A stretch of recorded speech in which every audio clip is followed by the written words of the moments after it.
Lalu anak ini berdoa, terima kasih Tuhan, Engkau menyediakan makanan di hadapan lawanku. Seperti itu. Jadi saudara, ingat, kita punya gembala. Lalu dikatakan di ayat ke-5b, Engkau mengurapi kepalaku dengan minyak, pialaku penuh melimpah.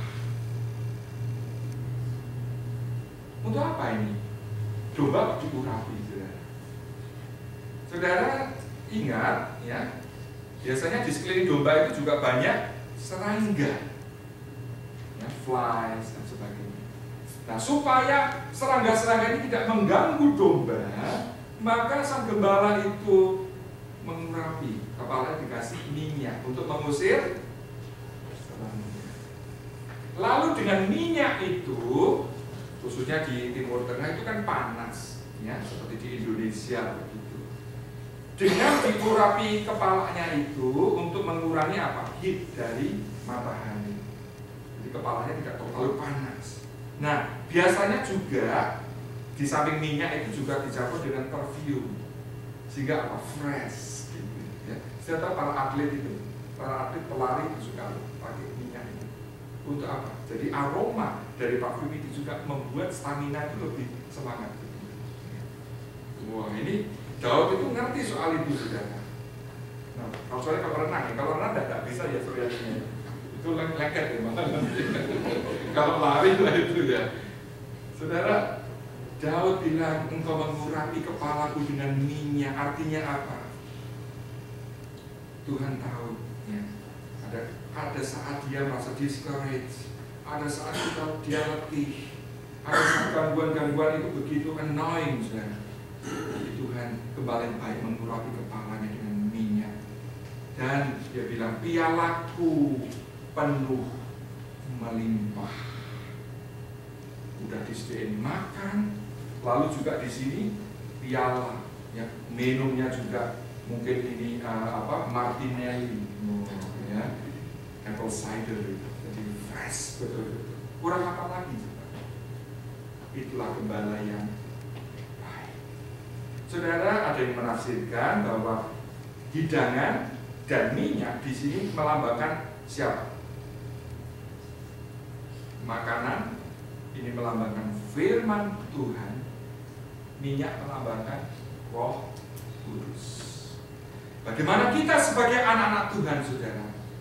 Tuhan memperlengkapi kita dengan firman. Ketika kita dalam struggle, ketika kita tidak tahu bagaimana harus mengambil keputusan, Dia menyediakan firman-Nya bagi kita. Lalu juga Roh Kudus yang sudah dikaruniakan di hati kita, mengurapi kepala kita, sehingga kita memiliki wisdom. Kita bisa berpikir dengan jernih, ya. Karena orang kalau stres, saudara, when you are stressed, don't make any decision. Itu nanti cenderung salah. Kita perlu berdoa, Roh Kudus menerangi pikiran kita sehingga kita membuat keputusan yang benar. Jadi kita punya firman dan juga Roh Kudus. Sekarang yang ke-6, ayat yang terakhir. Kebajikan dan kemurahan belaka akan mengikuti aku seumur hidupku. Wow. Gembala yang baik bukan hanya memelihara kita dulu, ya, the good old days, dulu waktu aku masih muda, dulu ketika aku masih jaya, dulu ketika aku masih bekerja, ya, bukan cuma dulu. Daud bilang, kebajikan dan kemurahan belaka akan mengikuti aku seumur hidupku. Jadi dengan kata lain, saudara, Tuhan yang memelihara kita di masa yang lalu, di mana kita bisa melewati tantangan demi tantangan, kesulitan demi kesulitan. Tuhan juga akan terus menyertai kita saat ini sampai kita nanti dipanggil Tuhan. Seumur hidup itu kan sampai kita nanti Sudah percaya akan itu? Yang ngaku kok cuma Pak Jimmy. Oh iya juga semua. Kita perlu ingatkan saudara diri kita, ya, karena musuh kita itu begitu suka saudara mengganggu, mendiscourage, menimbulkan pikiran-pikiran doubt, ya, sehingga apa? Kita menjadi gelisah, kita menjadi ragu-ragu. Kita harus katakan, Tuhan, Engkau adalah gembalaku, takkan kekurangan aku. Aku tidak perlu takut bahaya, sebab Engkau besertaku. Saudara, kita perlu ingatkan itu terus. Tuhan, Kau yang sudah menolong aku dulu. Aku pernah menghadapi masalah yang berat, masalah yang serius. Oh Tuhan, dengan pertolongan-Mu aku bisa lewati itu. Maka yang sekarang ini Tuhan, pasti juga akan ada jalan keluar, pasti akan ada pertolongan. Amin. Lalu di ayat terakhir, dan aku akan diam dalam rumah Tuhan sepanjang masa. Saudara melihat ini ada dimensi yang lain, saudara. Seumur hidup. Jadi selama kita hidup di bumi. Tapi Mazmur ini ditutup bukan hanya sampai yang di bumi ini saja, tapi juga ketika kita meninggalkan bumi. Dia bilang apa? Ketika aku harus waktunya meninggalkan bumi ini, aku tahu kemana aku akan pergi. Dia bilang apa? Aku akan diam di dalam rumah Tuhan sepanjang masa. Jadi di dimensi yang bukan cuma here and now, tetapi juga later and there. Ketika kita mati, kita pun tahu kemana kita akan pergi. Let me ask you, saudara takut nggak menghadapi kematian? Takut nggak? Pernah mikir nggak? Kalau hari ini aku mati, takut nggak?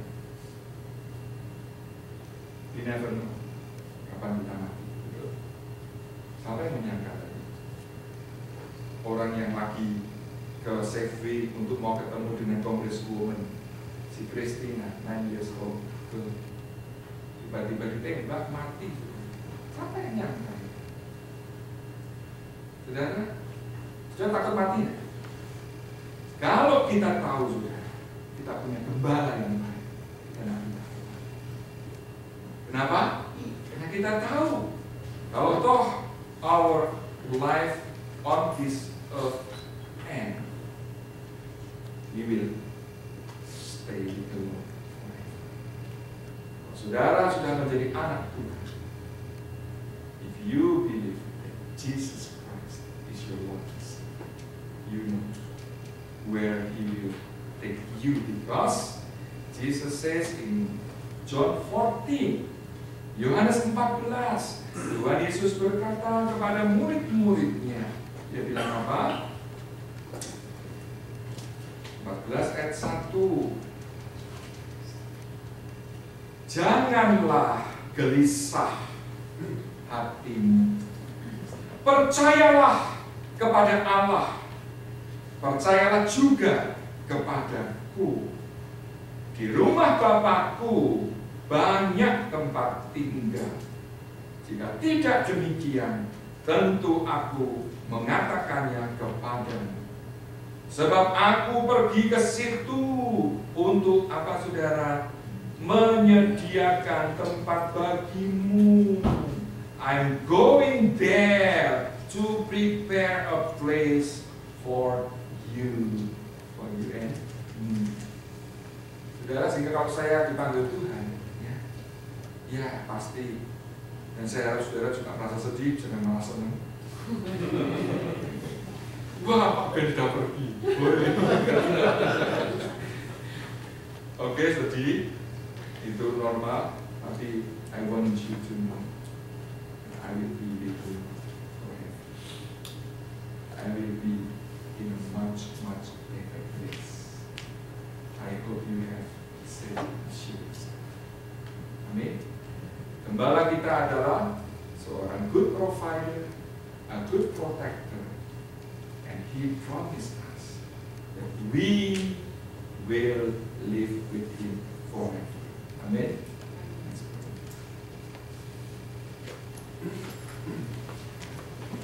Tolong Mira bisa memimpin dalam doa. It's a Indonesia.